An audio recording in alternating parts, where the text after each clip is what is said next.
El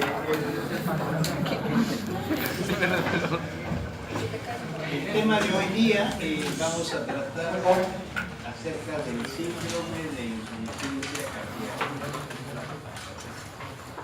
La insuficiencia cardíaca es un síndrome porque es un conjunto de síntomas y signos relacionados fisiopatológicamente y a veces genéticamente, pero en este caso fisiopatológicamente. Y que otra característica de un síndrome es que un síndrome corresponde a varias causas. La insuficiencia cardíaca puede corresponder a varias causas.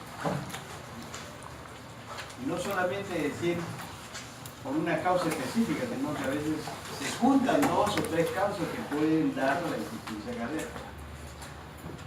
Ok.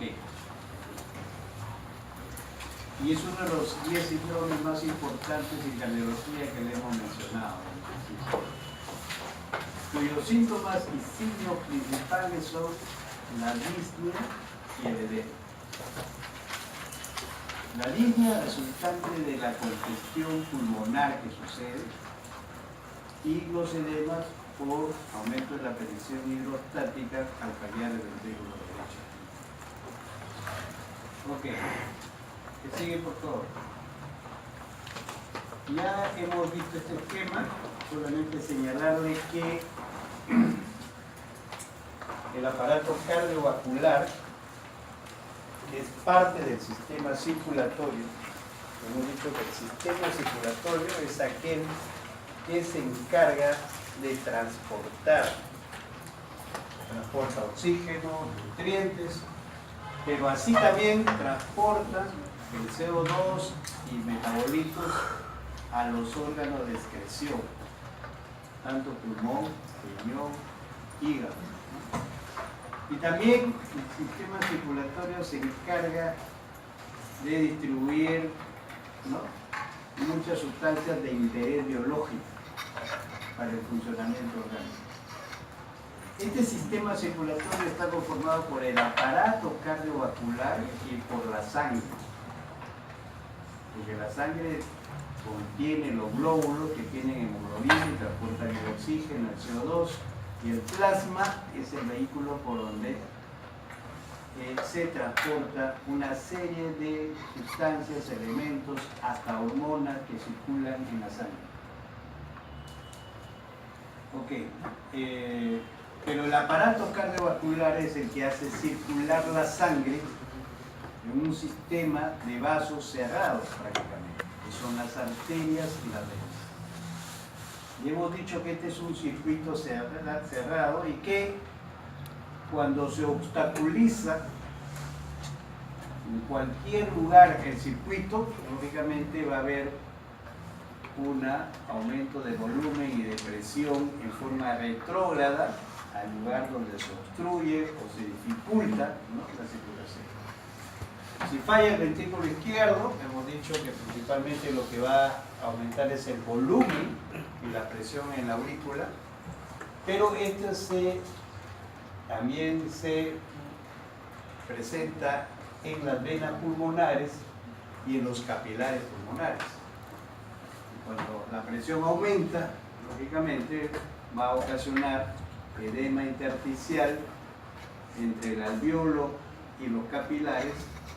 En el intersticio pulmonar hay edema y también puede a veces invadir los alveolos provocando edema pulmonar. ¿Ok? Eso es lo que habíamos mencionado. Y cuando falla el ventrículo derecho, lógicamente, aumenta la presión y el volumen en la aurícula derecha y esto aumenta en las venas cavas, superior e inferior. En la vena cava superior se encuentra con las suprahepáticas, se congestiona el hígado, crece el hígado, da hipertensión portal, que puede incluso haber ascitis. Y además en los capilares sistémicos, lógicamente, al aumentar la presión hidrostática, ahí puede salir y provocar los edemas. Sobre todo los edemas de miembros inferiores, que son vespertinos, que realmente aumentan con el día y en la posición de estar de pie. Sigue, por favor. Bueno, eso es el corazón. Continúa nomás, por favor. Vamos a tratar de definir, retrocede uno, ¿no? Hay dos definiciones importantes que ustedes podrían tener, ¿no? Ese no. Ya. Hay una definición que dice que el estado es un estado fisiopatológico, o sea que no es normal, en la que una alteración de la función cardíaca es responsable del fracaso del corazón de mantener, ¿no? ¿Ya? Los requerimientos metabólicos del organismo. Cuando el corazón no cumple, ¿no?, en mantener los requerimientos metabólicos del organismo, es una insuficiencia cardíaca. No llega glucosa, no llega, ¿no?, oxígeno y otras sustancias de interés biológico, entonces estaríamos frente a que es una insuficiencia cardíaca. Y como ahí está la definición, está bien clara, fracaso del corazón de bombear la sangre, lo que bombea, de forma proporcionada a los requerimientos metabólicos. Algunos fisiólogos colocan, por ejemplo, que en el hipertiroidismo hay un gran aumento del catabolismo y un gran aumento de los requerimientos metabólicos del organismo. El paciente hipertiroideo trabaja al 100% sus células, ¿no?, y requiere más, porque el paciente hipertiroideo es activo mental y físicamente, exageradamente activo, y requiere mayor cantidad de oxígeno, de nutrientes. Y si el corazón no es capaz de bombear ese incremento de los requerimientos que demanda el hipertiroidismo, también algunos lo han catalogado como una insuficiencia cardíaca, que no mantiene los requerimientos de la persona o del organismo. Y le han puesto pues una insuficiencia cardíaca, ¿no?, a gasto alto, o sea, el gasto cardíaco está aumentado, ¿no?, al aumento de la velocidad, ¿no?, de las contracciones cardíacas. Que sigue, por favor. Pero en la definición anterior hemos dicho bien claro de que es cuando el corazón no cumple con los requerimientos que necesita el corazón. Ahí acá tenemos otra definición. Dice, es un síndrome clínico complejo que puede resultar de un desorden cardíaco funcional o estructural. En la función del corazón de dilatarse, de contraerse, impulsar la sangre, o de una estructura, y a veces hay daños en la estructura, sobre todo de las válvulas, que daña la capacidad del ventrículo izquierdo de eyectar la sangre. Generalmente se define como ya insuficiencia cardíaca cuando hay una fracción de eyección que cae debajo de 40 o menos. Fíjense, pero lo normal es que una fracción de eyección esté entre 60 y 70, ¿no? Lo que quiere decir de que el ventrículo izquierdo se llena de sangre, ¿no?, y de ese volumen de sangre que se llena el ventrículo izquierdo debe bombear por lo menos entre 60 y 70% menos normal, ¿no? Okay. Pero siempre se queda sangre en el corazón y eso es normal. Por eso esa es la fracción de eyección, ¿no?, que nosotros vamos a impulsar, pero el otro se queda ahí en el corazón. Eso es normal.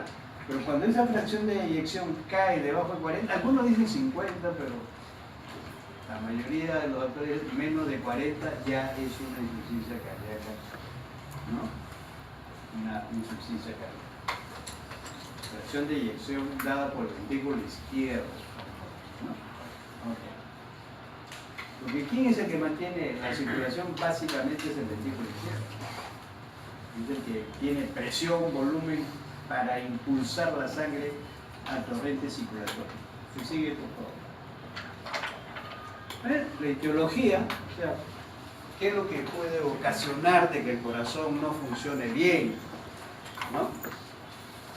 Tenemos a la cabeza de las causas de insuficiencia cardíaca, son la cardiopatía isquémica. Ahí se ha colocado enfermedad coronaria. Recuerden que la enfermedad coronaria, el 95, 98% de cardiopatías isquémicas está dado por enfermedad ateroesclerótica coronaria. En otras palabras, la cardiopatía isquémica se da porque las arterias coronarias están obstruidas por ateromas. ¿Y qué son los ateromas? Son depósitos de grasa, ¿no? Y de colesterol debajo del endotelio, que forma un núcleo que puede ir creciendo con mayor depósito, ¿no? Y que se da lógicamente cuando el colesterol y los triglicéridos están altos, se da cuando las lipoproteínas, ¿no? Que llevan a los tejidos y al endotelio a distribuir a todo el organismo, las LDL están aumentadas. O se da cuando también las HDL disminuyen. Eso es, la presencia de ateromas se debe a eso, aumento del colesterol, de triglicéridos, ¿no? Elevación de las LDL, disminución de las HDL. Okay. Claro que hay otros factores como la hipertensión que provoca disfunción endotelial, hay un daño, digamos así, efectos mecánicos sobre el endotelio que permite los depósitos de la grasa debajo. Okay. Esa es la primera causa prácticamente en la actualidad de las insuficiencias cardíacas en general. Sobre todo la insuficiencia cardíaca de personas de mayor de 30 años, 40 años, y sobre todo en los viejos, se debe a cardiopatía isquémica por enfermedad aterosclerótica coronaria. ¿Hay enfermedad coronaria que no sea por ateromas? Sí lo hay. Por ejemplo, la periarteritis nodosa, ¿no? Periarteritis nodosa, ¿no? Vasculitis que afectan a las arterias coronarias. Vasculitis que acompañan a las colagenopatías, o sea, lupus, a la artritis reumatoide, dermatomiositis, esclerodermia. Todas estas enfermedades del colágeno, que son autoinmunes, pueden provocar también daño en las arterias, vasculitis, arteritis, que lógicamente pueden obstruir, ¿no? Las arterias coronarias, como en todas las demás arterias, puede también comprimir las arterias coronarias y lógicamente puede provocar, ¿no? Una isquemia, porque no hay buen flujo coronario, hay una isquemia y va hacia la cardiopatía isquémica también, y se comporta como cardiopatía isquémica. Y la cardiopatía isquémica se puede expresar de varias maneras, ¿no? Uno como angina estable, angina inestable, infarto de miocardio, arritmias cardíacas, bloqueos cardíacos, insuficiencia cardíaca. A veces el paciente no muere por un infarto, no muere por un infarto cerebral o hemorragia infarto en el cerebro, pero la isquemia crónica en el miocardio, porque las arterias están obstruidas, ¿no? Las células del miocardio comienzan a dormir, no quieren trabajar porque no tienen energía y disminuyen su capacidad de contracción. Y justamente se llama miocardio invernado. Hay pacientes que tienen parte del corazón que se va durmiendo, ¿no? Comen lo poquito que le alcanza, pero no quieren trabajar. Entonces, miocardio invernado. No está muerto, pero está invernado. Pero si esa isquemia es permanente, sí las células miocárdicas van muriendo y van siendo reemplazadas por fibrosis. Pero el corazón, el tejido fibrótico no tiene capacidad de relajarse y de contraerse. Entonces no tiene fuerza para contraerse. Y al no poder contraerse, entra en una insuficiencia cardíaca. Antes le llamaban cardioangioesclerosis. El corazón no había tenido un infarto así expresivo, grande, clínico, ¿no? Pero ha habido un microinfarto, digamos, para aquí, para acá, para allá, pero va perdiendo fuerza de contracción. Entonces, por eso que algunos cardiólogos dicen que todos los viejos llegamos a tener cierto grado de insuficiencia cardíaca porque nuestro corazón va envejeciendo, va perdiendo capacidad de contracción. Bueno, en resumen, la primera causa quizás, ¿no?, actualmente es la cardiopatía isquémica como causa de insuficiencia cardíaca. La hipertensión arterial sistémica, que hemos visto en el seminario anterior, la hipertensión arterial sistémica representa el segundo factor más importante, ¿no?, para la enfermedad coronaria.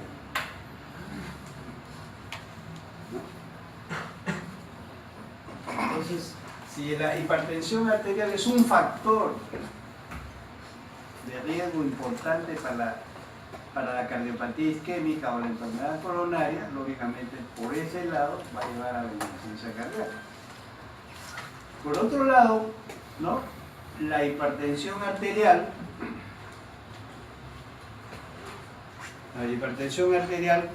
hace que exista una poscarga aumentada, una resistencia periférica aumentada, y el ventrículo izquierdo, para vencer esa resistencia, se hipertrofia como un mecanismo de compensación.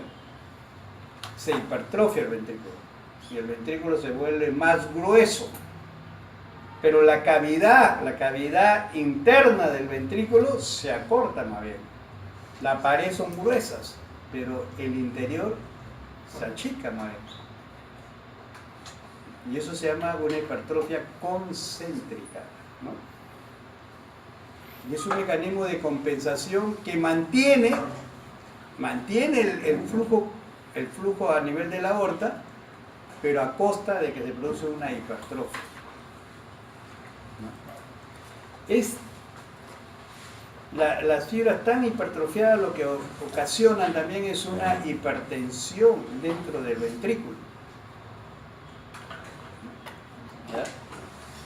Entonces, esa hipertensión hace que la sangre de las aurículas, en este caso de la aurícula izquierda, para pasar se encuentra con una presión donde existe presión alta. Entonces se dificulta el ingreso, dificulta el llenado del ventrículo. Además, como está bien hipertrofiado y chico, durante la diástole no se dilata bien, no se distiende bien. Entonces, el llenado del ventrículo es menor. Y ocasiona entonces, hay aumento, ¿no?, de presión ahí en el ventrículo izquierdo, que se transmite a la aurícula izquierda y luego a los vasos, las venas que vienen de los pulmones, y aumenta la presión en los capilares, aumenta la presión a nivel de los capilares pulmonares, hay edema intersticial, ahí hay edema pulmonar. Y eso ocasiona disnea y a la auscultación encontramos crepitantes y subcrepitantes. O sea, la hipertensión arterial, por ese mecanismo de gran hipertrofia, ¿no?, de la hipertrofia, ocasiona cambio de presión en el ventrículo izquierdo, dificulta el llenado. Entonces la aurícula es la que tiene dificultad para pasar la sangre. Aumenta el volumen y la presión en la aurícula y en forma retrógrada llega a los capilares pulmonares. Y eso ocasiona disnea y ocasiona edema de los alvéolos. Lógicamente que el edema intersticial estimula fibras sensitivas que van justamente hasta llegar al centro respiratorio y a veces la corteza, llegan a la corteza y le da la sensación de falta de aire al paciente. Eso es disnea. La disnea es un síntoma, es la sensación de falta de aire. ¿Ok? Pero la hipertensión arterial tiene hace que se desarrolle ese mecanismo de compensación, que es la hipertrofia. Pero si se mantiene la presión arterial alta, llega un momento en que los ventrículos comienzan a dilatarse. Entonces, de una etapa que era de hipertrofia, ahora entra en una hipertensión arterial con una cardiopatía dilatada. Quiere decir que el ventrículo se distiende ya y hay una hipertrofia excéntrica, se dilata, ¿no? Pero al dilatarse las fibras se vuelven adelgazadas, ¿no?, y van perdiendo fuerza de contracción, ¿no? Porque se mantiene, se dilatan más, ¿no?, pero van perdiendo fuerza de contraerse adecuadamente. Y si no se contrae bien, no se impulsa la sangre adecuadamente. Entonces, fíjense, en una primera etapa donde hay hipertrofia, tenemos insuficiencia ventricular izquierda diastólica. ¿Por qué diastólica? Porque en la diástole el ventrículo izquierdo no se llena bien y bombea poco, se estanca la sangre, aumenta la aurícula, como hemos dicho. En la segunda etapa de la cardiopatía hipertensiva es una etapa de hipertrofia excéntrica, dilatada, una cardiopatía dilatada, con disminución de la fuerza de la contracción. Y se convierte entonces en una insuficiencia cardíaca sistólica, ¿no?, o una insuficiencia ventricular izquierda sistólica.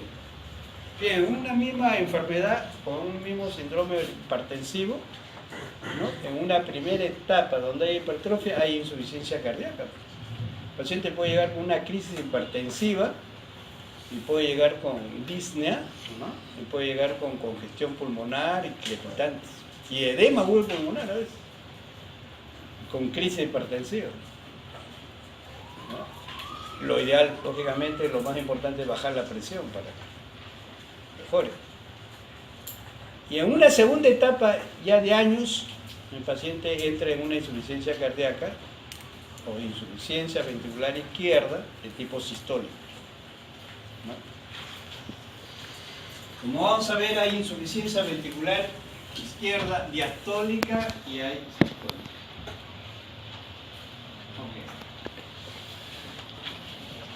Tercero, las enfermedades valvulares. Las válvulas son estructuras que van a permitir el pasaje de la sangre de una cavidad a otra, ¿no?, o permitir que la sangre salga del corazón hacia los grandes vasos. Pues son como puertas, ¿no es cierto?, que se abren para que pase la sangre. Y una vez que pasó, se cierra para que la sangre ya no regrese por el mismo sitio. Es su función de las válvulas. Hay 4, como ustedes saben. 2 sigmoideas que están en la aorta, en la pulmonar, y 2 aurículos ventriculares que están, ¿no?, en la mitral y la tricuspide. Estas válvulas tienen que abrirse bien y cerrarse bien.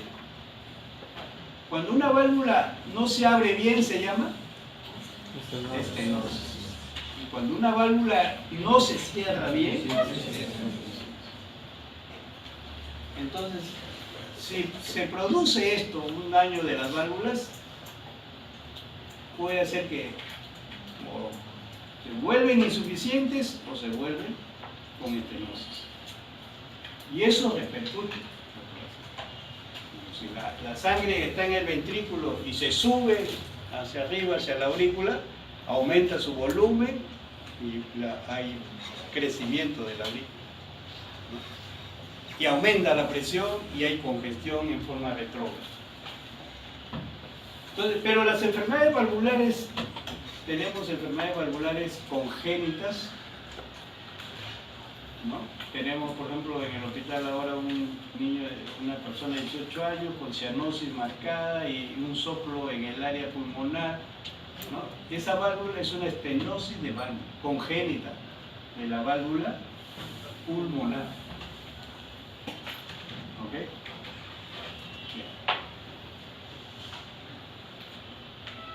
O sea, puede haber estenosis de la aorta, de la válvula aórtica en forma congénita también.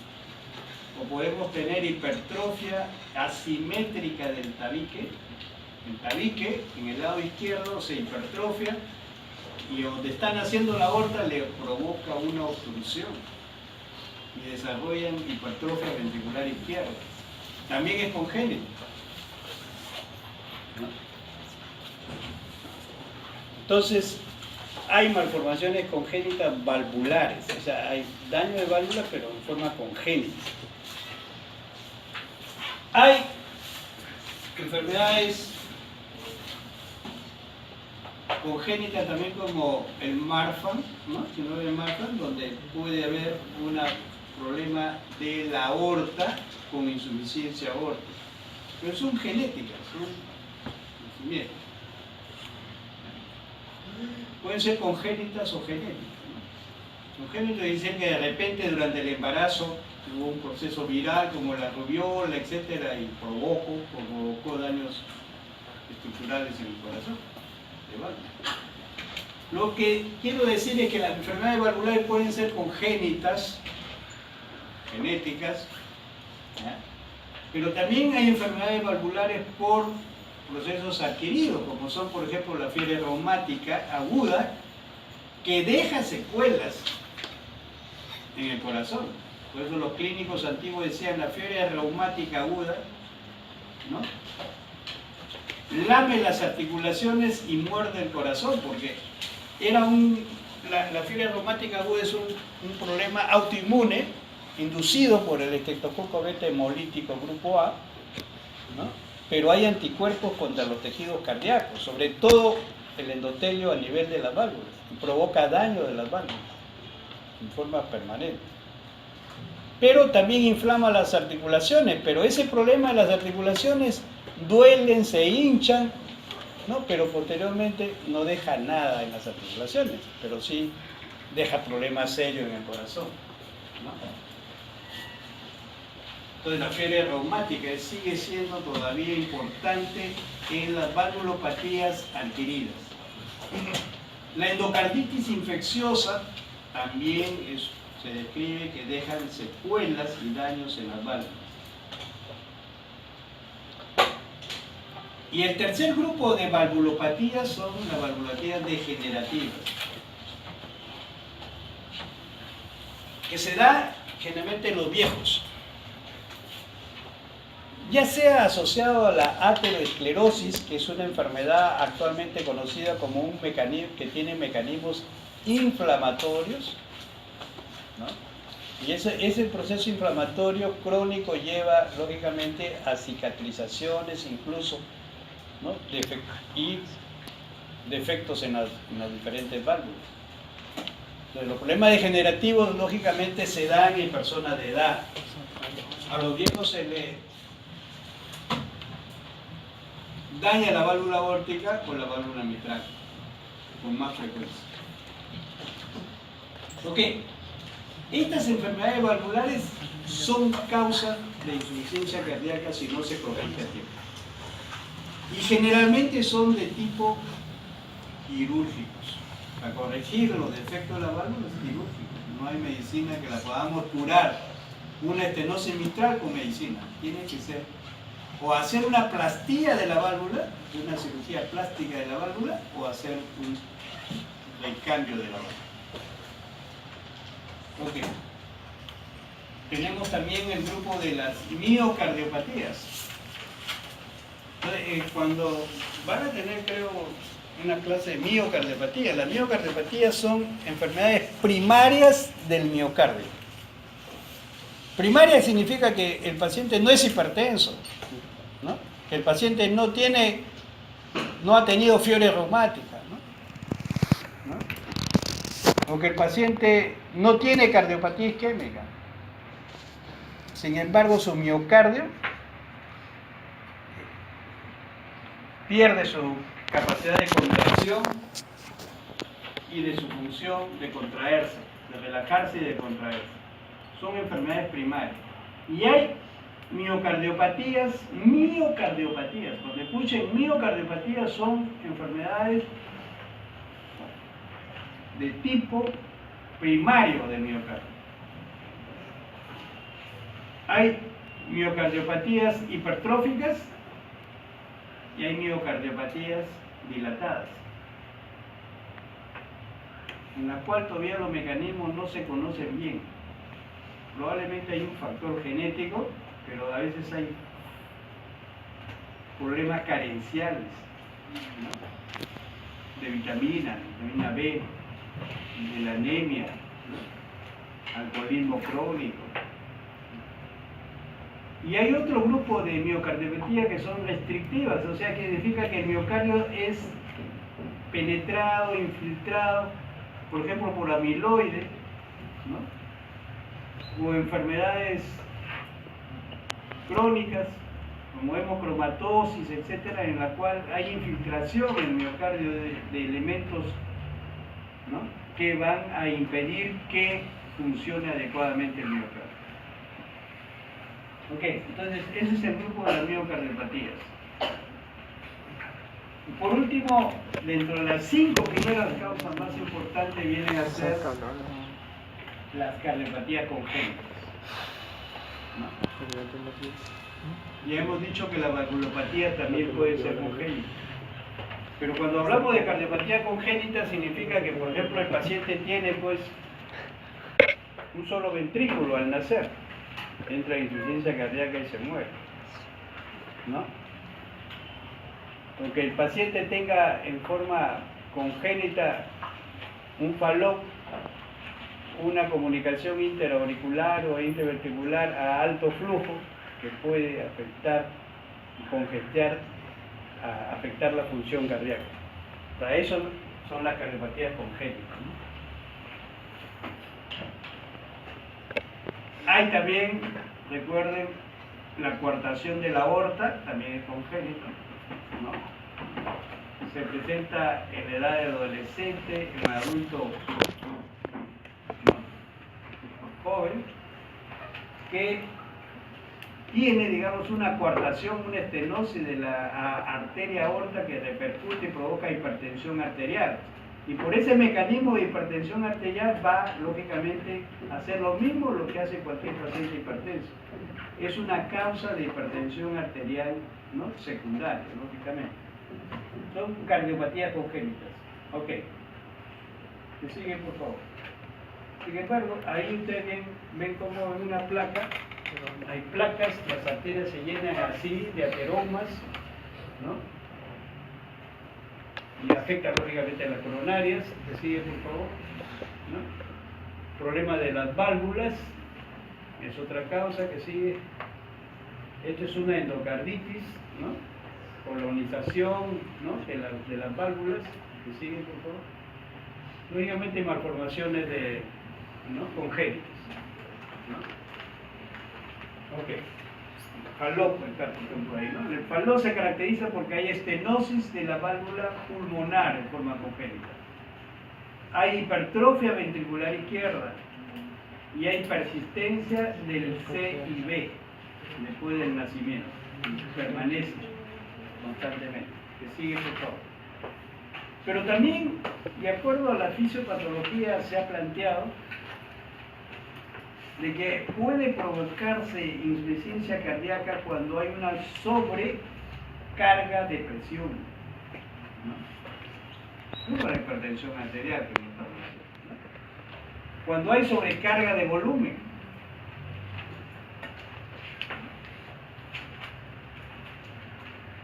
A veces el shunt que hay en una comunicación interventricular de izquierda a derecha, porque el CIB es asianótico, pero puede hacer que después se desarrolle un mecanismo de la cual el flujo es de izquierda a derecha, perdón, de derecha a izquierda, y se vuelve ya asianótico, pero hay sobrecarga de volumen. Pérdida del músculo cardíaco, lógicamente, una cardiopatía isquémica por infarto o por, como le decía, porque el miocardio va perdiendo capacidad funcional, pérdida del músculo cardíaco, disminución de la contractibilidad en el caso de las hipertrofias y restricción en el llenado, ¿no? También en el caso de las hipertrofias. Según la fisiopatología, esto puede llevar hacia, lógicamente, la insuficiencia cardíaca. ¿Me siguen, por favor?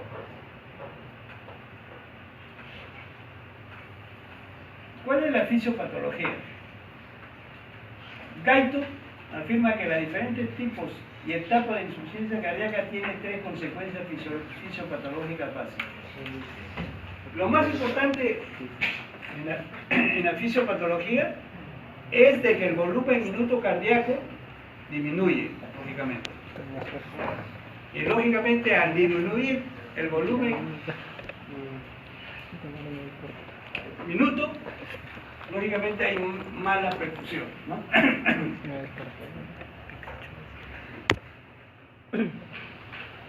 Segundo, siempre se produce aumento de la presión de la aurícula izquierda. En insuficiencia cardíaca siempre hay aumento de la presión en la aurícula izquierda. En la insuficiencia ventricular izquierda, la aurícula izquierda siempre aumenta su presión. Y cuando ya se afecta el lado derecho, hay aumento de la presión auricular de la aurícula también. Porque yo puedo tener un paciente con insuficiencia ventricular izquierda o insuficiencia cardíaca izquierda pura, sí la puedo tener. Ya le he dicho, en el caso de una, ¿no?, hipertensión arterial que ocasiona, ¿no?, una insuficiencia cardíaca, ¿no?, y provoca edema pulmonar incluso, y en el lado derecho no tener ningún signo, no hay insuficiencia de glomerular, hepatomegalia. Puede suceder. ¿Puedo tener insuficiencia cardíaca derecha pura? Sí, puedo tener, ¿no? Por ejemplo, una embolia pulmonar, una embolia, puede ocasionar aumento de la presión en la arteria pulmonar que repercute sobre el lado derecho del corazón. Al ventrículo, luego a la aurícula y luego aparece signos de insuficiencia cardíaca derecha. Puede ser una enfermedad pulmonar obstructiva crónica, un neumotórax a tensión. Lo que se va a congestionar es el lado derecho, básicamente. Todo lo que sucede en el pulmón, aumento de la presión en la pulmonar, puede dar insuficiencia cardíaca derecha, ¿no? Pero a veces el problema comienza en la izquierda, hay aumento de la presión en los pulmones y ese aumento de la presión en los capilares pulmonares se traduce al aumento de la presión en las cavidades derechas.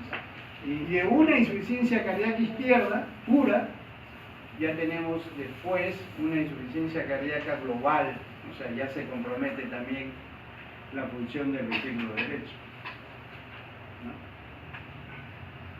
Ok, continúe por favor. ¿Existe algún mecanismo de compensación frente a la insuficiencia cardíaca?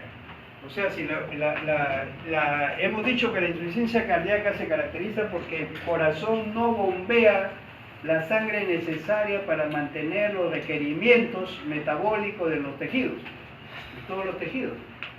Entonces el organismo tiene que crear algunos mecanismos de compensación.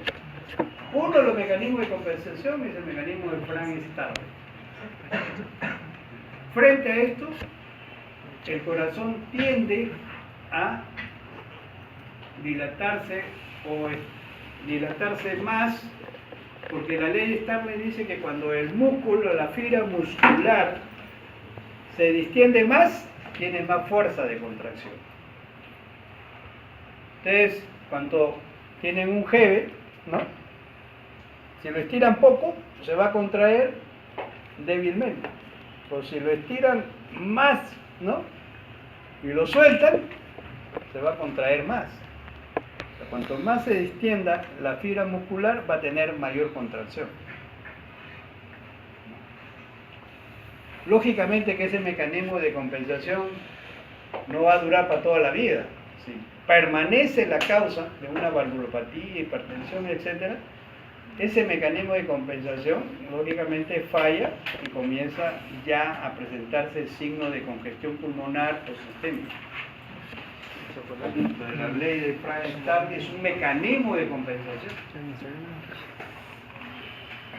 Hay además, ahí está la hipertrofia miocárdica, como hemos dicho, frente al problema de una poscarga elevada, un aumento de la presión de la resistencia periférica.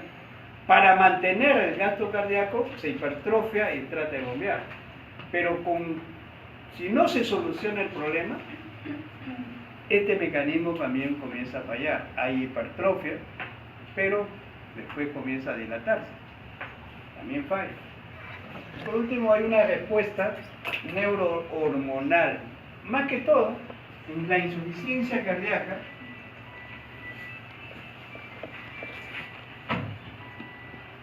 perdón, ¿te habló? Sí. Sí. Sí. Sí.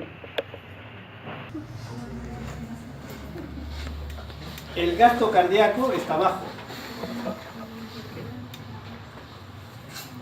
Si el gasto cardíaco está bajo, la presión de filtración en el riñón estará alto o estará bajo. Bajo. Entonces, cuando la presión que llega a la arteriola, aferente, disminuye, ahí tenemos una célula que se llama las células juxtaglomerulares, que son parte del aparato juxtaglomerular. Esas células que están ahí en la arteriola aferente de las células del aparato juxtaglomerular, cuando cae la presión en la arteriola aferente, es un estímulo para que se libere renina.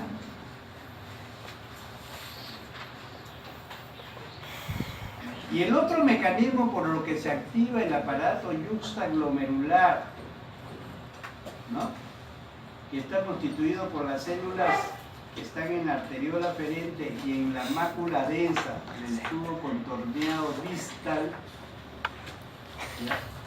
Ahí en el tubo contorneado distal existen quimioreceptores que miden el sodio. ¿Ya me acuerdo? Cuando cae el sodio, la concentración del sodio en el tubo contorneado distal, también se activa el aparato juxtaglomerular y se libera la renina. Y en la arteriola aferente, en la estructura de la arteriola aferente, existen vasoreceptores que miden la presión ahí. Y entonces cuando mide la presión y está baja, se activan las células que secretan, ¿no?, la renina.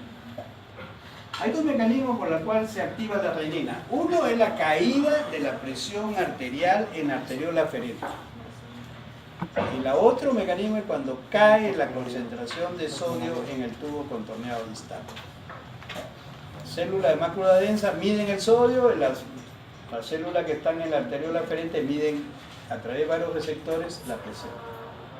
Y cuando el aparato juxtaglobulular libera renina, ¿esta renina qué hace? Convierte el angiotensinógeno en angiotensina 1. Y la angiotensina 1 es convertida en angiotensina 2 por la ECA, o sea, la enzima convertidora en angiotensina.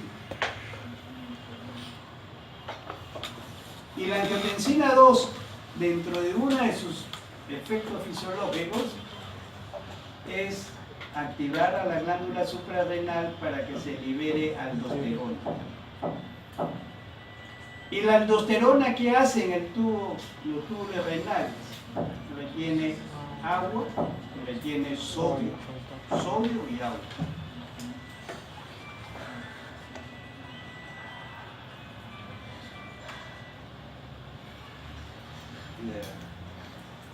Voy a apagarlo.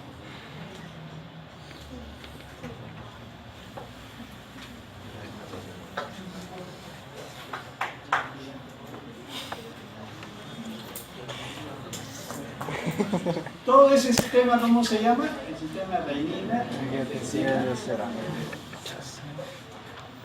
La angiotensina 2, por si acaso, es el más potente vasoconstrictor, más que la noradrenalina. Algunos exageran y dicen 100 veces más que la noradrenalina, pero es más vasoconstrictor. O sea, cuando se libera, se activa el aparato juxtaglomerular, porque cae la presión en la arteriola aferente, se libera renina, lleva a la producción de angiotensina 2. Y la angiotensina 2 también activa la producción de aldosterona. O sea, retiene agua, retiene sodio, hay vasoconstricción y la presión aumenta. Por eso es que los cardiólogos a veces utilizan en la insuficiencia cardíaca, utilizan los inhibidores de la ECA. Y durante muchos años han hecho un gran número de estudios donde se ha demostrado el efecto benéfico que tienen los inhibidores de la ECA. Si es hipertenso, dosis para hipertensión. Si no tienen hipertensión, hay que darle dosis bajas. Pero su efecto principal es que inhibe el sistema de renina, angiotensina, aldosterona, por lo menos el pase de angiotensina 1 a angiotensina 2. Pero actualmente aparecieron los bloqueadores de los receptores para la angiotensina 2, T1 y T2. Y se están haciendo estudios demostrando que tienen mayor eficacia sobre los ECAs. Y ECAs, ¿no? Porque son inhibidores de la ECA, que tienen más efectos benéficos, pero todavía están en estudio, mientras que los estudios de los IECA ya tienen muchos años y que han comprobado ser eficaces, pero tienen algunos efectos colaterales. Tienen tos, tienen a veces hasta, ¿no?, edema angioneurótico, no se puede usar en gestantes, pero ahora los receptores, los sartanes, ¿no?, la familia de los sartanes ya se están utilizando con mayor frecuencia. Justamente porque la insuficiencia cardíaca, gasto cardíaco bajo, disminución de la presión en la arteriola aferente del riñón provoca activación del sistema, ¿no?, renina, angiotensina, aldosterona. La terapia es justamente lo que se justifica por ese lado, en el caso de la insuficiencia cardíaca. Por otro lado, en la insuficiencia cardíaca hay una gran liberación también de catecolaminas, ¿no?, porque hay mala perfusión cerebral y el cerebro siempre, cuando hay mala perfusión a nivel cerebral, el cerebro, su mecanismo de compensarse es tratar de aumentar la presión y el flujo cerebral. Y libera noradrenalina, libera a través del simpático una buena cantidad de noradrenalina y adrenalina. Entonces, en un paciente con insuficiencia cardíaca, así tiene pues aumento de catecolamina también y de angiotensina. tratando de compensar, ¿no?, el bajo flujo, el bajo gasto cardíaco. Por eso los cardiólogos ahora utilizan, se podía ver, si hay catecolaminas altas, bloqueadores, ¿no?, beta bloqueadores, pero tienen muchos efectos colaterales, no deseables, pues, ¿no? Producen bradicardia, bueno, no habría mucho problema, pero producen disminución de la fuerza del músculo cardíaco, ¿no? Entonces no se ha usado, pero actualmente se está utilizando, ¿no?, unos beta bloqueadores que tienen un efecto más específico sobre él, ¿no?, más específico, sin afectar prácticamente la función cardíaca.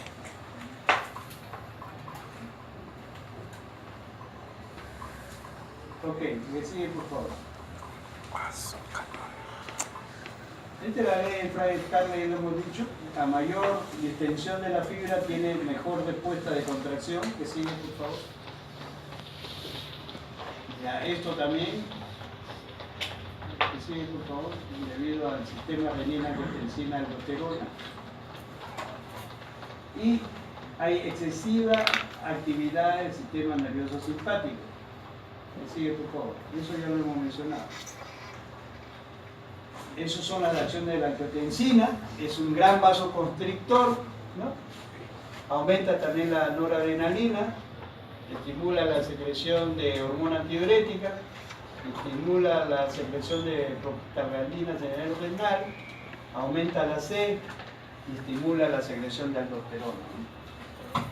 Todo eso son mecanismos aparentemente compensatorios, pero que conducen a otros efectos y que empeoran la insuficiencia cardíaca. Sigue, por favor. Ahí está, aumento de la presión, flujo renal disminuido, células extraglomerares, angiotensina 2. Que sigue, por favor. Que sigue. Ya. Eso también ya lo hemos mencionado. Que sigue, por favor. Hay la hipertrofia del ventrículo izquierdo provoca, también hemos mencionado, una función diastólica, una insuficiencia ventricular izquierda diastólica. Que sigue, por favor. ¿No? El corazón puede crecer. Que sigue, por favor. Bueno.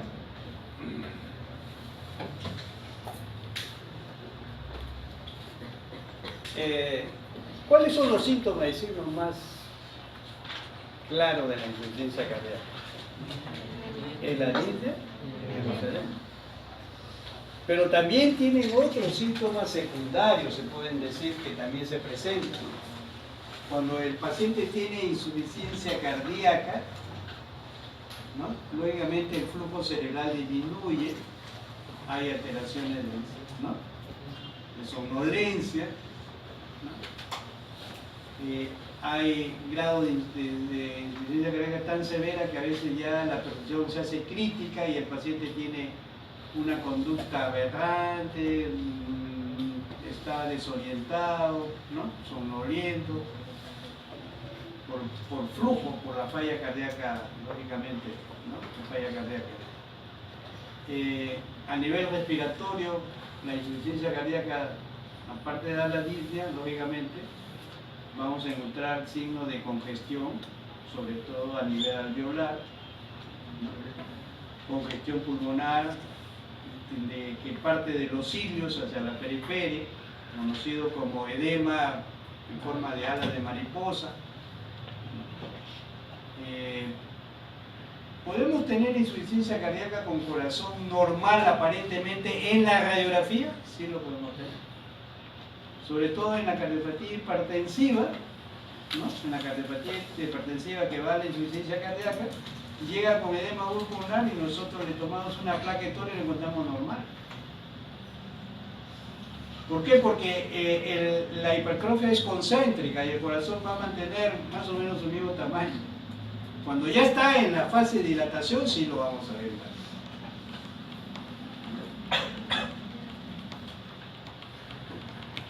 También vamos a encontrar la ingurgitación yugular, que es signo ya de falla cardíaca derecha, ¿no?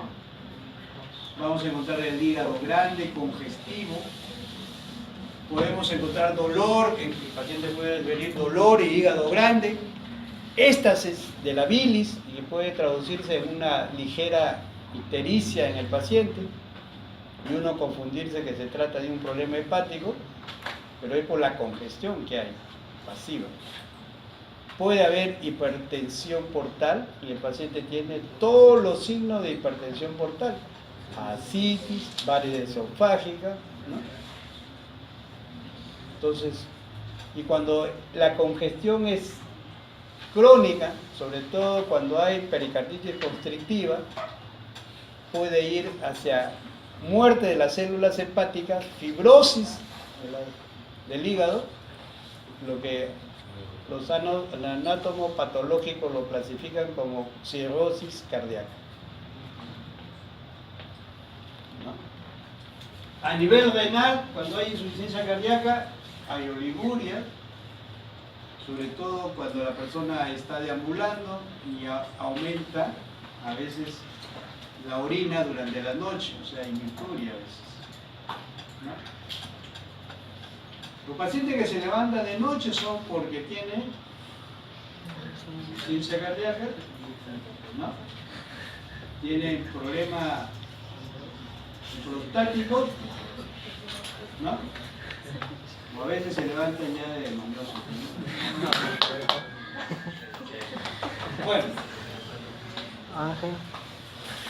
Pero también en el aparato respiratorio, me olvidé decirles, aparte de la disnea, uno de los signos de insuficiencia cardíaca a veces inicial es la tos seca, sobre todo cuando duerme.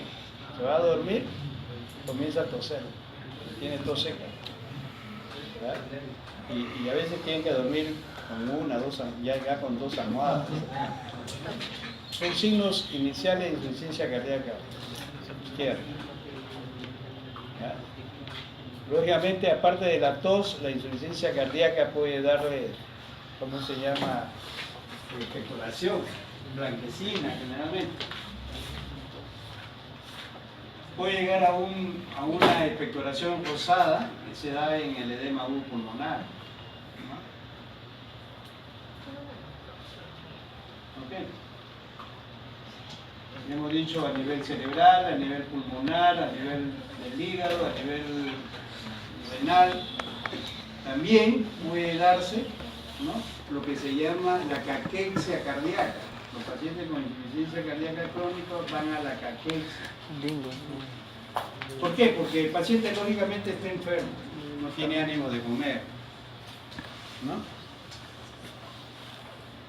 Segundo, de que hay edema a nivel de los intestinos, en la mucosa intestinal, y hay dificultad en la absorción de los alimentos, de los nutrientes, ¿cierto? Pero también hay aumento de la presión en la circulación intestinal. A nivel de los intestinos, recuerden que aparte de la porta, que es la que recoge todo de los intestinos, todo lo que se absorbe, existe una circulación sistémica, ¿no?, que está por las mesentéricas, arterias y venas, van, se convierten en capilares y regresan, ¿no? Entonces, hay edema, hay hipertensión en esa circulación, en esa microcirculación debajo de la mucosa intestinal, y puede haber una enteropatía perdedora de proteínas. Se salen las proteínas, por la presión se salen hacia el tubo digestivo. El paciente no tiene ganas de comer, ¿no? Además, por ahí le indican que la dieta debe ser hiposódica, etc., pero ya no quieren comer, ¿no? Hay un poco de mala absorción y hay también pérdida de proteínas del interior hacia afuera. Entonces van hacia la caquexia, pérdida de músculo, del graso, tejido graso, después de los músculos tan flacos. Pueden estar con edema y pueden estar con ascitis, pero sus músculos son delgados. Ustedes ven a una paciente con insuficiencia cardíaca crónica y van a ver que sus brazos son delgados, desnutridas, anémicas, ¿no? Producto de la insuficiencia cardíaca. Si es verdad que yo les digo, los síntomas y signos principales es la línea del edema, recuerden que también hay otros síntomas y signos de otros aparatos, que es la repercusión del gasto cardíaco bajo, lógicamente. Muy bien. Ahí, para señalarles que hay una disfunción sistólica del ventrículo y una disfunción diastólica, ¿no? Eso ya lo hemos mencionado. ¿Qué sigue, por favor? Esta es la respuesta de sobrecarga hemodinámica que termina, básicamente, si hay una sobrecarga de presión, determina en una hipertrofia concéntrica. Si hay una sobrecarga de volumen, generalmente termina en una hipertrofia excéntrica o dilatación, ¿no? Ok, que sigue, por favor. Esto es un esquema donde el 60%, por encima del 60% del gasto cardíaco es normal y algunos colocan 50 o más estrictamente menos de 40% de fracción de eyección es una insuficiencia cardíaca. Y esa fracción de eyección, ¿cómo lo hace? ¿Cómo se puede medir? Con ecocardiograma. ¿Ah? Ecodoppler. Ecodoppler. En la ecografía cardíaca se hace ecodoppler y ahí se mide la fracción de eyección. Ok. En todo estudio de ecocardiografía les van a contestar cuál es la fracción de eyección. ¿Qué sigue? ¿Ya? Bueno, esto es un dato estadístico, pero casi en los primeros años, como digo siempre, hay una protección natural hacia las mujeres de los problemas de cardiopatía isquémica, incluso de hipertensión y de insuficiencia cardíaca, pero posteriormente ya son iguales el hombre y la mujer, ¿no? A partir de los 50, 55 años. ¿Sigue, por favor? Ya, la semiología que le hemos mencionado de los otros síntomas secundarios, principales, van a depender mucho de estos parámetros. Va a depender de la edad del paciente. Cuanto más pequeño o más viejo, los síntomas o signos son más agresivos, se puede decir más. Etiología de la afección, ¿no? Lógicamente un viejo con cardiopatía isquémica es lento y poco a poco se va instalando, pero a que sea una valvulopatía severa, lógicamente es más llamativa. Depende de las causas precipitantes también, dependen de la velocidad de instalación de la insuficiencia cardíaca y del grado de compromiso funcional. Bueno, los síntomas y signos van a variar con estos parámetros. ¿Me sigue, por favor? La línea, que es el principal signo, generalmente se da una línea de esfuerzo, ¿no? Primero a medianos esfuerzos, a pequeños esfuerzos, porque a grandes esfuerzos es bien difícil, porque si lo hacemos subir un cerro, digamos, a una persona que no está acostumbrada a hacer ejercicio, se cansa. O sea, el señor luego correr, digamos, 100 metros planos, saca la lengua y se puede desmayar, taquicardia, porque no está acostumbrado. Porque si él hiciera ejercicio todos los días, 1 hora diaria, no le pasa nada. Entonces depende del acostumbramiento. Y eso que no quiere decir que su corazón ya esté dañado, tenga insuficiencia cardíaca. Pero a mediano esfuerzo sí, a pequeño esfuerzo más aún. ¿Ya? La intolerancia al decúbito. Yo quiero verlo porque aquí no está bien la ortonomía, ¿ya? Porque la disnea, cuando hablamos de disnea ya de reposo, tenemos que hablar de disnea de intolerancia al decúbito. El paciente que lo echamos y empeora su disnea, no lo tolera, es un gran indicador de insuficiencia cardíaca. Y duerme ya con 2 o 3 almohadas, ¿no? Salvo que tenga pues una reflujo y que le recomienden ponerse más almohadas, ¿no? Pero la disnea de reposo o con intolerancia al decúbito. Es un indicador de insuficiencia cardíaca, izquierda primero. La ortopnea, porque algunos confundimos a veces la ortopnea, ¿no? La ortopnea o la ortopnea es una actitud que nosotros lo vemos, que toma el paciente. Es una actitud, o sea, una posición que toma el paciente para mejorar sus síntomas o mejorar sus males o molestias. Eso es una actitud. ¿Ya? Entonces, la ortopnea es cuando nosotros describimos ya en el examen físico, ¿no? Paciente en actitud de ortopnea. O sea, estar sentado sobre la cama, el pecho sobre la cama a veces, o está sentado, pero no puede echarse con las manos y el tórax hacia adelante, tratando de expandir mejor su caja torácica y captar más oxígeno. Esa es la ortopnea. Es una actitud.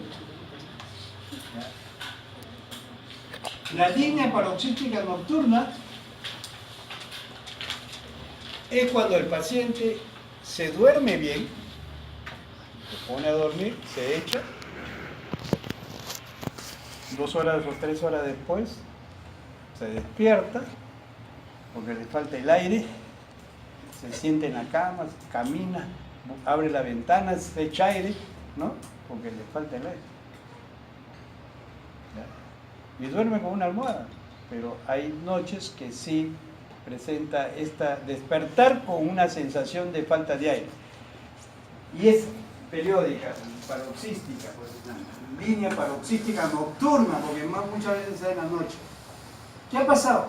De que el paciente se ha acostado, tiene un ventrículo izquierdo que ya está entrando a la insuficiencia cardíaca, ¿no? Puede tener una cardiopatía isquémica, por ejemplo, ¿no? Y durante el sueño, ¿qué sistema predomina? ¿El vagal o el simpático? Vagal. El vagal, ¿qué hace? Disminuye la fuerza de contracción, disminuye la frecuencia, disminuye incluso la respiración. ¿Y el paciente qué hace? Si el ventrículo comienza, ya tenía una reserva funcional disminuida por su cardiopatía isquémica. Entonces el paciente lo que hace es que bombea menos. O sea, la fracción de eyección cae, ¿no? Entonces se comienza a congestionar el pulmón, se comienza a acumular el CO2, pero llega a un nivel de que el CO2 aumentado se convierte en un factor estimulante de la respiración. El paciente se despierta y lógicamente le falta el aire, se sienta pero esa disnea le pasa.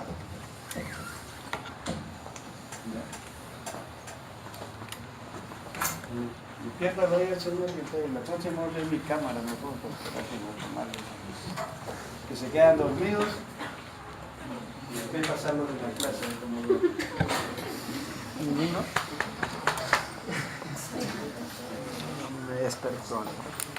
Disnea paroxística nocturna significa cuando el paciente tiene una reserva de funcionamiento del ventrículo izquierdo, pero que se vuelve crítico durante la noche, durante el sueño, se despierta, pero le pasa y se vuelve a echar y puede dormir de nuevo. ¿Ve? En cambio, la disnea de decúbito, no. La disnea de decúbito no es porque se despierta, sino de que tú lo echas, está despierto y lo echas y le falta el aire. No lo tolera. ¿No? Ya hay pacientes que tienen insuficiencia cardíaca, tiene disnea de decúbito, duerme con sus almohadas, cuando la mujer le quita las 2 almohadas, se vuelve a caer, se despierta, lógicamente también, ¿no? ¿Cuál de todas será? Eso no es una disnea paroxística nocturna. Es un paciente con disnea de decúbito, que lógicamente al darle las almohadas se despierta, ¿no? Ok. Entonces hay disnea de esfuerzo, a mediano esfuerzo, a pequeños esfuerzos, disnea de reposo, disnea de decúbito, ¿no? Disnea paroxística nocturna, que es diferente a la disnea de decúbito, y lógicamente puede haber disnea del edema pulmonar, ya cuando el agua se mete en los alveolos y es un proceso progresivo que va aumentando y entonces el paciente llega a la emergencia. Un edema pulmonar es difícil que se tenga en la casa, ¿no? Es algo que no tengan en qué llevar, ¿verdad? Si no se trata, se muere. Porque el pulmón se llena de agua, lógicamente se vuelve cianótico, todo y se muere, ¿no? Ok, sigue por favor. Elvis.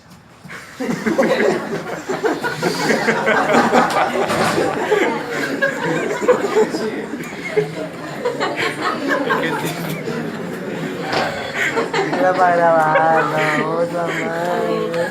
Era para grabar. Ella le quitó el sueño ya con eso. Te va a chocar, güey.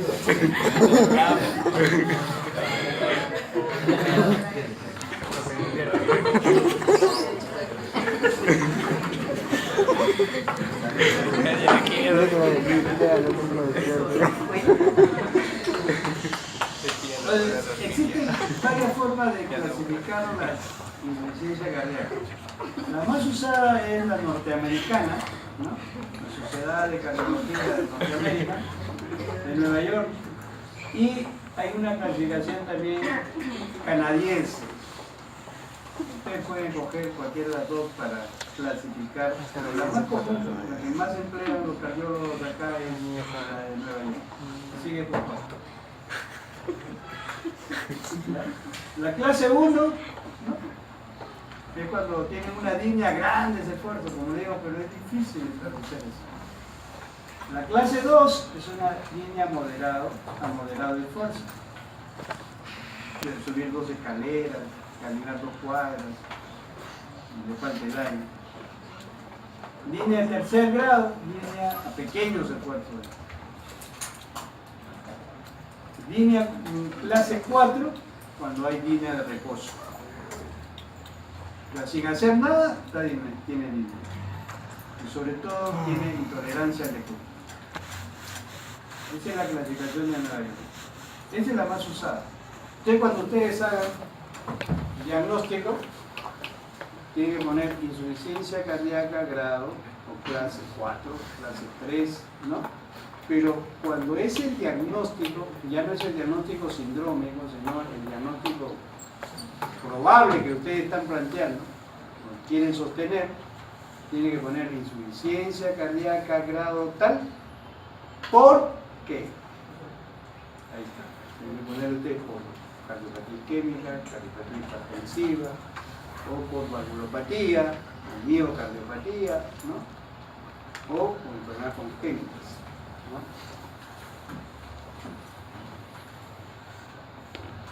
Ok, que sigue por favor. Y en la clasificación, ¿no?, canadiense son 4 estadios. El estadio A dice paciente con alto riesgo de desarrollar insuficiencia cardíaca, pero que no tiene ningún daño estructural. Tiene alto riesgo. Es hipertenso, es diabético, no es obeso, etc. Tiene factores de riesgo para insuficiencia cardíaca. Estadio B, que tiene un daño en la estructura del corazón, que ya tiene problemas valvulares, pero no tiene todavía síntomas. Estadio C, perdón, sigue. Paciente con enfermedad estructural y síntomas de asma. Síntomas. Y el estadio D es una enfermedad cardíaca en un estadio final. Esa es la categoría en la que clasifican los canadienses. Como digo, lo más usado es la de Nueva York. ¿Me sigue, por favor? Estos son los otros síntomas que hemos estado hablando. Respiración del gen stop también, que tiene que ver con mala perfusión cerebral. debilidad y fatigabilidad, síntomas respiratorios, síntomas digestivos que hemos mencionado. Sigue, por favor. En el examen físico podemos encontrar cianosis distal, por favor. Generalmente hay cianosis en los labios y en los dedos, ¿no? En la parte distal. Porque si hay una cianosis así central, se ve especialmente en los niños, ¿no? Que tienen cardiopatía cianótica. Pueden tener infiltración yugular, hepatomegalia, reflujo hepatoyugular, edema, puede haber líquido en las cavidades pleurales, puede haber ascitis, que sigue, por favor. Sigue, hay edema, cianosis, distal, sobre todo cuando hay cardiopatías congénitas, lógicamente en dedos de tambor, cianótica, probablemente con una malformación congénita, que puede ir a la insuficiencia cardíaca. Sigue, por favor. Citis también puede provocarse, sigue, por favor, infiltración yugular también. En la ocultación, en el examen físico, cardíacos, lógicamente, si hay una cardiopatía valvular, vamos a encontrar soplos, ¿no? Y lo que es más importante también es de que existe también la aparición de un tercer ruido, y a veces hasta un cuarto ruido, lo que da el signo de galope, el ritmo de galope, como caballo, pacatán,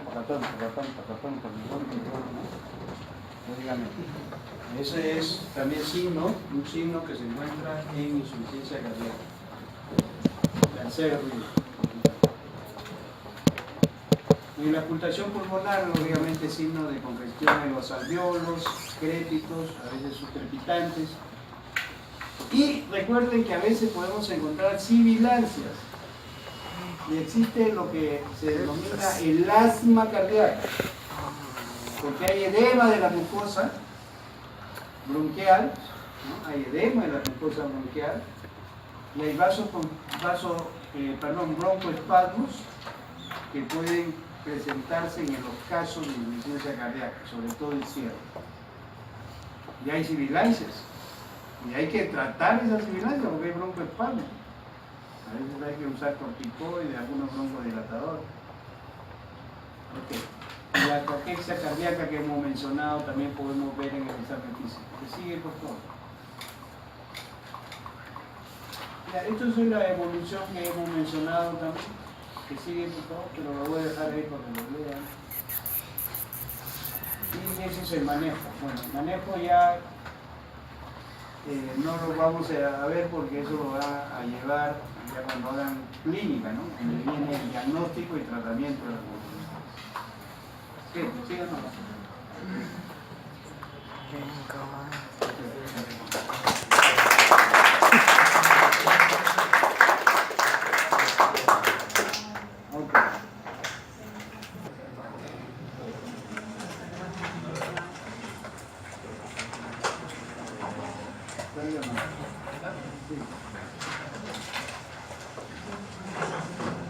Bueno, sus compañeros hicieron un buen seminario, ¿no? Se han mencionado muchas cosas importantes, pero recordar de que la hipertensión arterial es un síndrome también, pero la presión arterial, ¿por qué se presenta? Porque la presión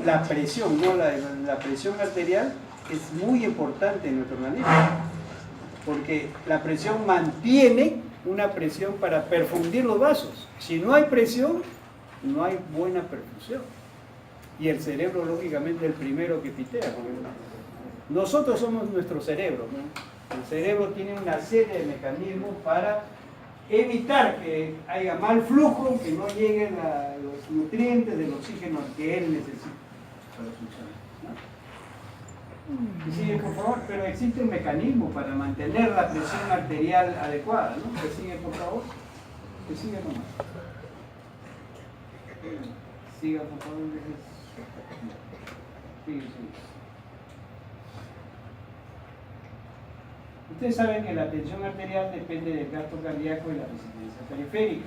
Y el gasto cardíaco depende del volumen sistólico y la frecuencia cardíaca. Y la resistencia depende del diámetro de las arterias, sobre todo de las arterias musculares, no de los grandes vasos. Que sigue, por favor. Ya, sigue, ¿no? Acá existe el sistema. ¿Quién controla que la presión arterial? Miren, nuestro cerebro somos nosotros. El cerebro es el que manda todo, ¿no? Se muere nuestro cerebro, ya no somos. Aunque estemos todavía con vida vegetal, ya no somos, ¿no? El cerebro está todo. ¿Ya? En el cerebro está almacenado toda una serie de energías y se guardan en diferentes formas. En forma de memoria, ¿no? De razonamiento, de recuerdos, de afectos. El amor, por ejemplo, está en el cerebro, no en el corazón.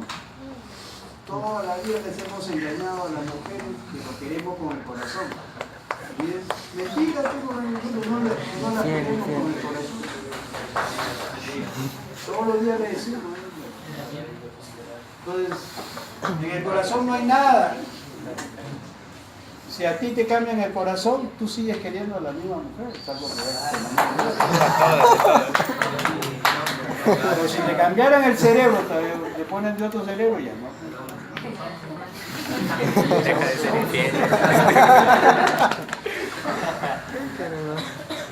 En verdad, en el corazón no hay nada de cariño, de amor, ni etc. Lo que pasa es que antes la gente veía que las personas estaban enamoradas cada vez que veían a su pareja, le latía el corazón, pero el corazón se le acelera. Pero por liberación de adrenalina, ¿de quién? Libera adrenalina el cerebro. Porque el cerebro es el que ve, Simpático. el que piensa. Entonces nosotros deberíamos ser más sinceros con las mujeres con los hombres, ¿no? Decirles que te quiero con todo mi cerebro.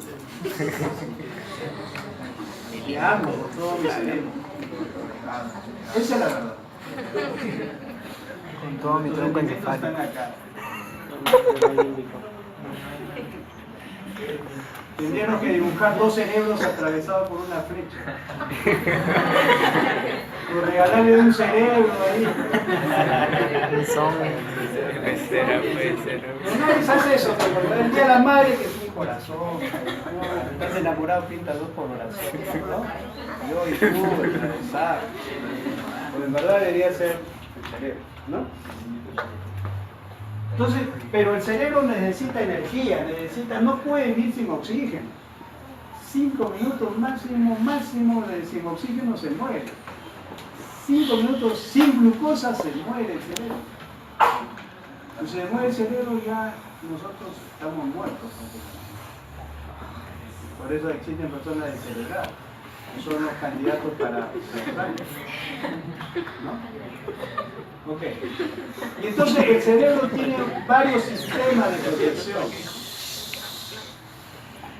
Por ejemplo, en las arterias cerebrales la noradrenalina, la angiotensina no actúan, porque no hay receptores para ello. Porque si hubiera vasoconstricción cerebral, ¿no? Salvo que algunos pacientes que tienen por ahí migrañas, que a veces hay vasodilatación, primero vasoconstricción, pero los vasos de los cerebrales no responden a la noradrenalina. Entonces, pero sí el cerebro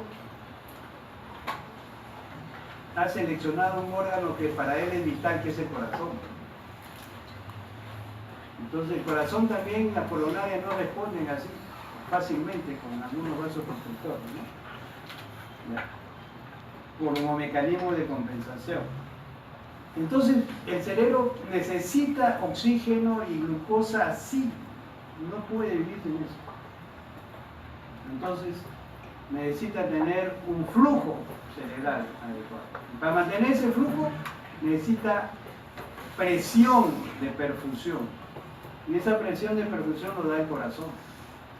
Se llena, se contrae fuerte y impulsa la sangre a la aorta, y esto va a la carótida y llega al cerebro, principalmente. Entonces hay mecanismos que regulan nuestra presión. Un mecanismo, que es el más importante, uno de los más importantes, son los varoreceptores que tenemos en el callado de la aorta y en la arteria carótida primitiva. Ahí donde se bifurca la carótida, ahí está el cuerpo carotídeo, que tiene varoreceptores, o sea, microestructuras que miden la presión arterial también. Si ven que está bajo, van a dar una respuesta, ¿no?, al centro vasomotor, van a informar al centro vasomotor y el centro vasomotor va a activar el sistema simpático. Aumenta la actividad del sistema simpático, se libera más noradrenalina, hay más vasoconstricción, el corazón late más frecuente y se contrae más fuerte, ¿no?, para tratar de mantener el gasto cardíaco y el flujo cerebral. Uno de los mecanismos es entonces el sistema de vasoreceptores. Están en el propio corazón y están en la aorta y en la carótida. Otro, ¿ya?, mecanismo importante, aparte de los vasoreceptores, es el sistema renina-angiotensina-aldosterona. Este sistema se debe cuando el gasto cardíaco que está bajo es captado por la arteriola aferente y se activa el sistema renina-angiotensina-aldosterona. ¿Qué cosa hace el sistema renina-angiotensina-aldosterona? Producción de angiotensina, vasoconstricción, ¿no? Hay vasoconstricción en todas las arterias del organismo, menos en el corazón y el cerebro. Entonces, regresa más rápido la sangre y va más sangre al corazón y al cerebro. Se libera angiotensina, se libera aldosterona, que retiene sodio y agua, aumenta la volemia y eso, obviamente, mantiene mayor presión para, básicamente, mantener la perfusión del corazón y del cerebro. Digamos el cerebro principalmente. Y para mí son tres, ¿no?, los vasoreceptores, el sistema renina-angiotensina-aldosterona y el endotelio vascular. El endotelio, que son las células de un epitelio plano que se llama el endotelio, reviste todas las arterias y todas las venas, ¿no? Ese endotelio se creía nada más que era para tapizar los vasos, estar ahí, ¿no?, tapizando los vasos. El endotelio ahora se cree que es el órgano más grande y más importante del organismo, porque sus células tienen una serie de enzimas y producen sustancias. El óxido nítrico, por ejemplo, que produce vasodilatación. Por otro lado, la endotelina, que produce vasoconstricción. Por momentos, según la necesidad y la perfusión a nivel de los tejidos, se deben abrir los capilares, las arteriolas y los capilares, y hay producción de óxido nítrico, se riega todo el tejido.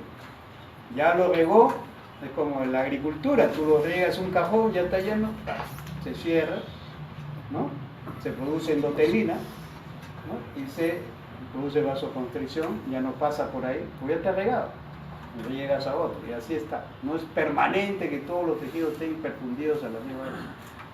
Ese mecanismo a nivel de las arteriolas terminales y de los capilares, todo, es manejado por el endotelio, que está en los vasos sanguíneos, ¿no? Entonces, si fallan estos mecanismos de vasodilatación y vasoconstricción, se produce menos óxido nítrico, aumenta la endotelina, etc., aumenta la presión arterial. Si falla el sistema renina-angiotensina-aldosterona y se produce demasiado angiotensina, también, lógicamente, produce insuficiencia cardíaca. O sea, con aldosterona se retiene sodio y agua. Por eso es que en cardiología, lo que manejamos de insuficiencia cardíaca, le damos, ¿qué le damos para bloquear la aldosterona? La inspiro, que compite por el retorno de la aldosterona. ¿No es cierto? Por eso está indicado en insuficiencia cardíaca. Por eso se indica inhibidores de la ECA. Okay. Quería mencionarles eso, importante. Recordar de que la hipertensión arterial Generalmente esto se considera mayor de 140 y mayor de 90. Pero lo ideal es tenerlo debajo de 120 y 80. Entonces, entre 120 y 140 hay un espacio. A eso le llamamos prehipertensión. Porque es muy seguro que más de la mitad de esos que tienen prehipertensión van a ser hipertensos. Eso hay que tenerlo presente. Que hay hipertensión solamente sistólica. Sí, se da en viejos y en la insuficiencia aórtica, básicamente. Cuando encuentran una diferencia en una sistólica más de 50, o sea, cuentan por ejemplo 180 con 70 de la mínima, es hipertenso puro, sistólico. Entonces se debe a insuficiencia valvular de la válvula aórtica. Se da a veces en viejos, pero puede darse la diferencial amplia en hipertiroidismo, en chus arteriovenosos y en el caso de gestante. ¿No? Ok. Hasta ahí nomás quedamos en el coche, ya terminamos todo. ¿Cuándo vamos a empezar?